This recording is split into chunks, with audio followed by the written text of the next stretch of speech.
এক দেশের ইমাম সাহেবের কথা। ইমাম সাহেবের 10 বছরের ছোট একটা ছেলে আছে।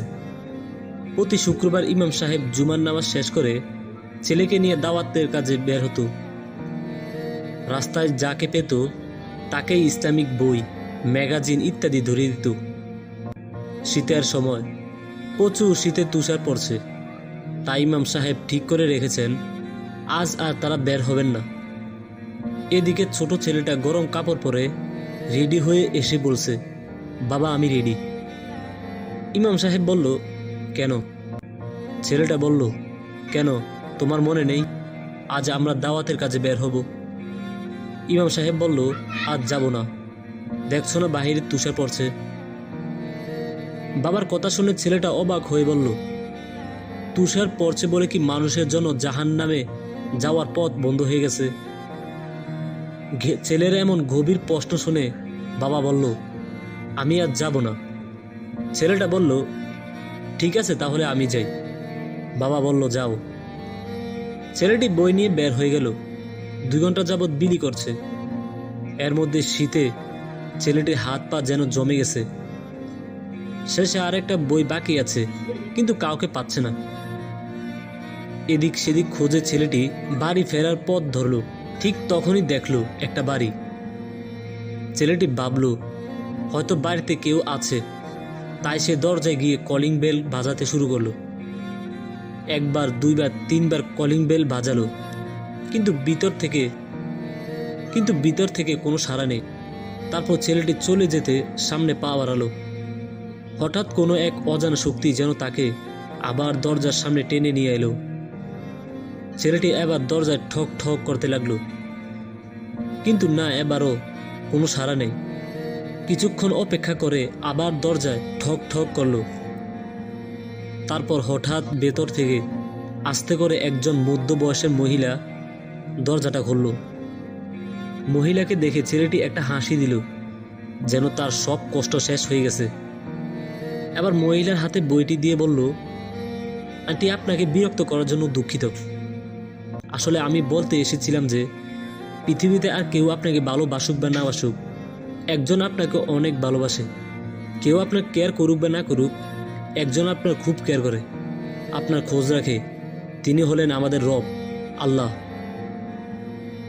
এই বইটি পড়ে আপনি আপনার রব সম্পর্কে জানতে পারবেন। এই বলে ছেলেটি চলে গেল। মহিলাটি কিছুই বুঝল না। তারপরে শুক্রবারে যথাক্রমে ইমাম সাহেব খুতবা শেষ করে বললেন, কারো কিছু বলার আছে? মহিলাদের সাইড থেকে একজন মহিলা দাঁড়িয়ে বলল, আমার কিছু বলার আছে। তারপর মহিলাটি বলল, এখানকার কেউ আমাকে চেনে না, কারণ আমি আজই এখানে নামাজ পড়তে এসেছি। এর আগের শুক্রবার পর্যন্ত আমি ছিলাম অমুসলিম। আমার স্বামী মারা গেছে, তারপর থেকে কেউ আমার খোঁজ রাখে না। আমার বাবা মা কেউ আমাকে দেখতে আসে না, আমার খবর নেয় না।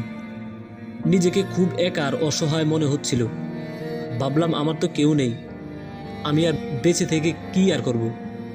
তাই সিদ্ধান্ত নিলাম আমি আত্মহত্যা করব। সবকিছু রেডি করে ফেলেছি। ফ্যানের মধ্যে দড়ি ঝুলছে, চেয়ারে দাঁড়িয়েছি বিদায় নেওয়ার জন্য।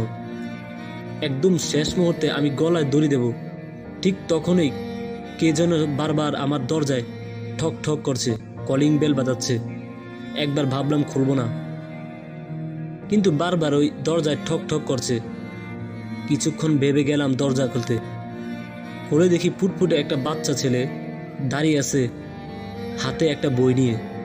আমাকে দেখে হাসি দিয়ে বলল, আন্টি পৃথিবীতে আপনাকে কেউ ভালোবাসুক আর না বাসুক, একজন আপনাকে অনেক ভালোবাসে, আর তিনি আমাদের রব, আল্লাহ। তারপর দরজা বন্ধ করে ঘরে ঢুকলাম। তখনও আমার দড়ি ঝুলছে। ভাবলাম আগে বইটা পড়ি।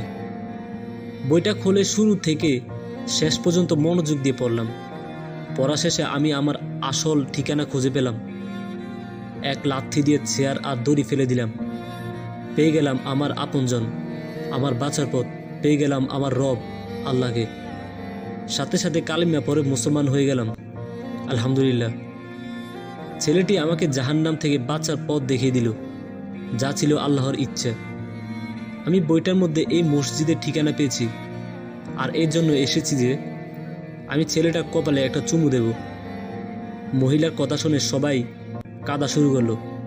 ইমাম সাহেবের চোখ বেয়ে অঝরে পানি পড়ছে। কোলে বসে আছে ছোট সেই ছেলেটি। ইমাম সাহেবের বুক যেন গর্বে ভরে গেল। এবং ছেলে আল্লাহ তাকে দান করেছেন। একটু ভাবুন, এই ছেলেটা কি ভেবেছে যে এখন আমি ছোট, বড় হয়ে এসব কাজ করব। আর আমরা যখন 10 বছর খুঁজি খেলার মাঠ, যখন 20 বছর লাইফ ইজ এনজয়, জীবন তো একটাই, তাই এনজয় করি। যখন 30 বছর টাকা পয়সা ইনকাম করব কিভাবে, যখন 40 বছর খুঁজি একটু অবসর, যখন 50 থেকে 60 বছর তখন দৌড়াই মসজিদে। জানেন কি আপনি, একদিনের একটা শিশুও মারা যায়। তাহলে কি করে এটা ভাবলেন যে বৃদ্ধ হয়ে আল্লাহকে ডাকবো?